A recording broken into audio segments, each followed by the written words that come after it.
YouTube, it's your boy Cayman. I'm back here with a brand new video. Today I've got for you my Gameweek 9 preview along with my Gameweek 10 draft. So yeah, let's get straight into the video. As you guys can see, I had an amazing game week. Finally, I hit 100 point in 2022-23 FPL season. Honestly guys, round of applause for me. I mean, come on now guys, like I smashed it. I was 2 million ranks. Now I'm in 800k. That's a big jump. I'm extremely happy. I mean, what can I say? Like, Haaland smashed it for me. Maddison won huge. Bowen, another huge differential. He's only owned by 4% of FPL managers. They just absolutely killed it. And Trippier, that was a lucky clean sheet. He came off just before they considered a goal. I mean, there's a lot to be happy about. Kane got a goal as well. I mean, it was just been an amazing week. I'm honestly so happy. So yeah, let's talk about it. First, Pope. It's unfortunate. I mean, they were looking so good. Newcastle dominated the whole game, and at the end, they had to go ahead and concede, man. But it is what it is. Hopefully, going forward, he'll get a bit more save points. Fulham didn't do that well, to be honest, against them. They weren't taking that many shots, so he couldn't get much save points. But going forward, he'll get some. And then we've got your boy Trippier. As I said, he's got a clean sheet and 1 bonus point. He did come off just before they conceded. I'm happy to keep him continue. But yeah, man, that was a close one. And then we got your boy Reece James.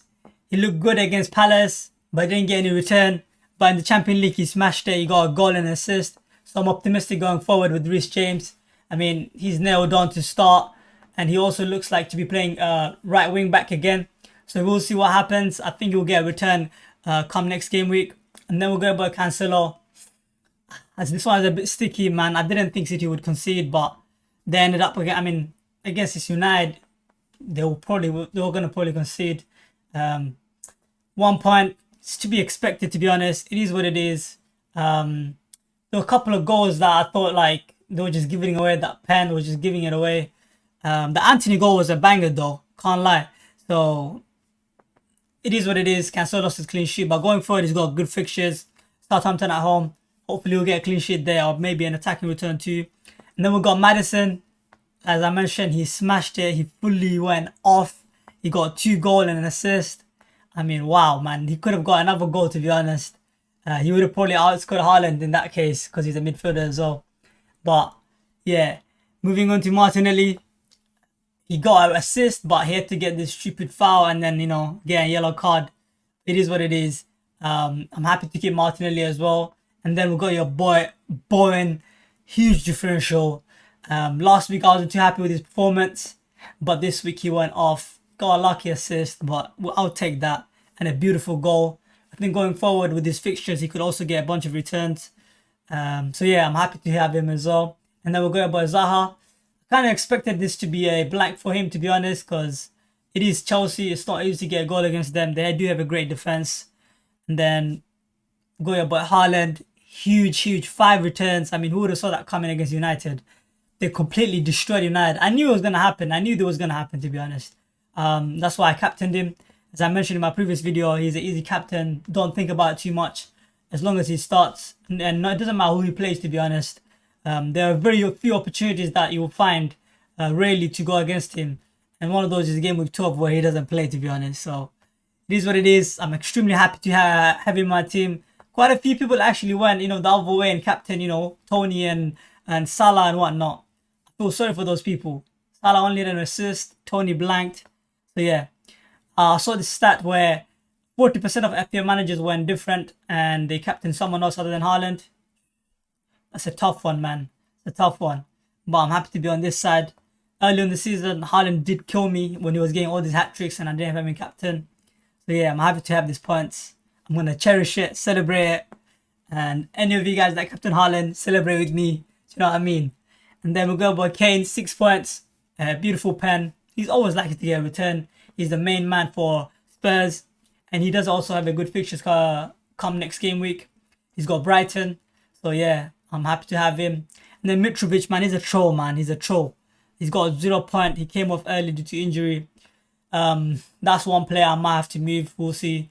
But yeah, when I didn't have him in my team, he was smashing it. Now all of a sudden, you know, he can't get a goal.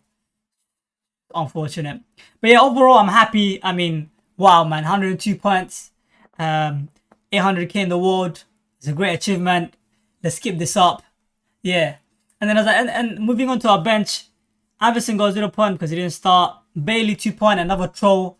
Botman got an assist. If you would have get that clean sheet, that would have been hard to be honest. But I have him on the bench. And Nico Williams is just the defense is just crap to be honest. So it's hard to expect anything from him. So yeah, let's move on to our game week 10 draft. So yeah, first we got your boy Pope. We still have him in goal. You got Brentford at home. There's a high chance of clean sheet, but you never know, they could also concede. Hopefully we get some, you know, save points. Brentford do have a pretty good attack where they will take a bunch of shots, so that will help in that case gain those points. And yeah, he does have good upcoming fixtures. Not great, but okay to good upcoming fixtures. I might be regretting somewhat going for Pope considering his price right now, and he hasn't got any return. He considered against Bournemouth as well, and he also didn't get keep a clean sheet against Fulham. Might not be the best move to be honest. Could have gone a cheaper goalkeeper and save that money and spend it elsewhere. But you know, you can't get all the decisions right. It is what it is. Still happy to have him. Hopefully he will get a return. So yeah, moving on to our defense. First we got your boy Trippier. Now he also has Brentford at home. Trippier has been really consistent this season. He's always managed to get a clean sheet or a bonus point or even an assist. So he's one player that I think is a season keeper. Even though he has a bit of a tricky fixture after Brentford, he's got United away. I still think there's a possibility for him to get a return there too. So I'm not looking to move him anytime soon. I'm still happy to have him in my team as he got a bonus point and a clean sheet last game week. So yeah, moving on to your second defender, you got your boy James. He's got Wolves at home. Great fixture to be honest. Wolves don't look that good defensively or attacking wise. So I think he could get potentially an attacking return and a clean sheet. Let's hope so. And considering how he performed in the Champions League, he's got a goal and an assist against AC Milan. Let's hope he can get the same thing against Wolves. And then we got your boy Cancelo. He did concede against United, which is to be expected. But Southampton at home, come on, it's a clean sheet. Has to be a clean sheet. And then hopefully an attacking return as well. Cancelo also got an assist in the Champions League against a pretty shaky team, but still he looks good. So yeah, I'm still happy to have this back line. I'm still staying 3 at the back, guys.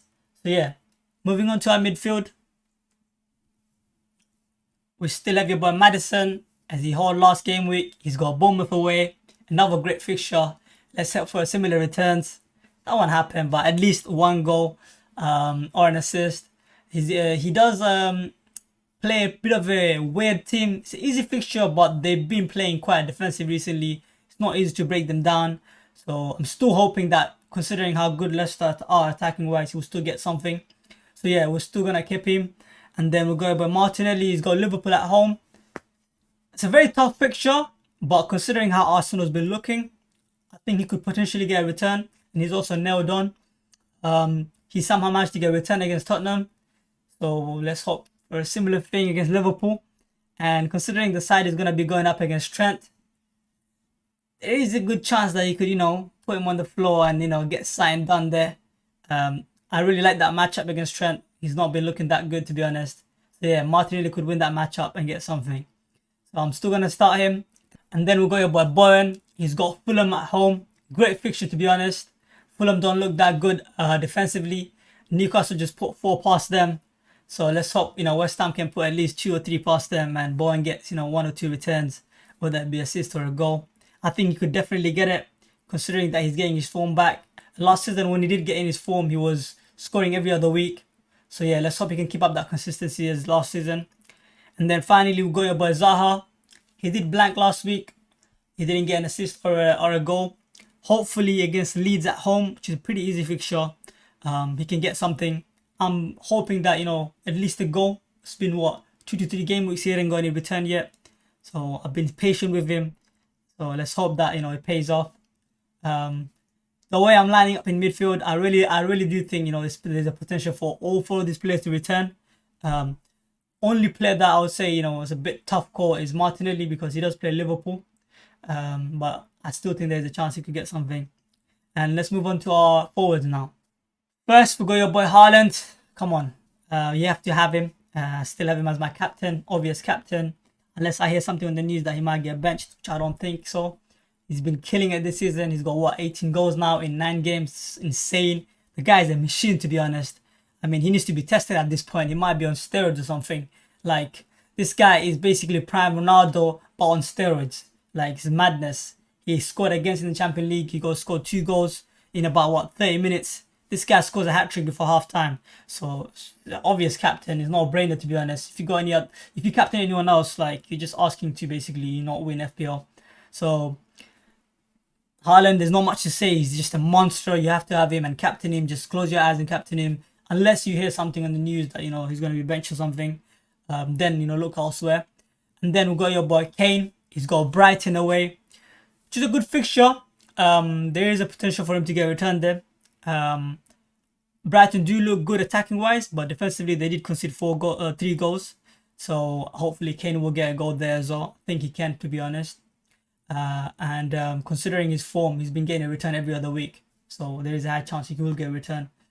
And then finally, we'll go about Mitrovic. It does say he's injured, but we haven't got any update yet. This is that one player that I'm looking to maybe move out if he is, going to miss the next 2 game weeks, and maybe move to someone like the player I'm thinking is Anthony Martial, but the problem is he might be a bit of a minute risk. And another player I'm looking at is Tony, but for me to get Tony or Wilson, I'll have to take a -4 and downgrade one of my bench players, but I really don't want to do that. But we'll see. I might keep my transfer this week and might bench Mitrovic for one of my bench players, such as Bailey or Botman. I will see. But this is the one player that I'm looking to possibly move out if he is injured for a long term. Let's move on to our bench. First, we'll go over Iverson. He's not going to start. It is what it is. And then we'll go over Bailey, Botman, and Nico Williams. Now, with Bailey, it does say he's injured, but I'm going to wait for some more news.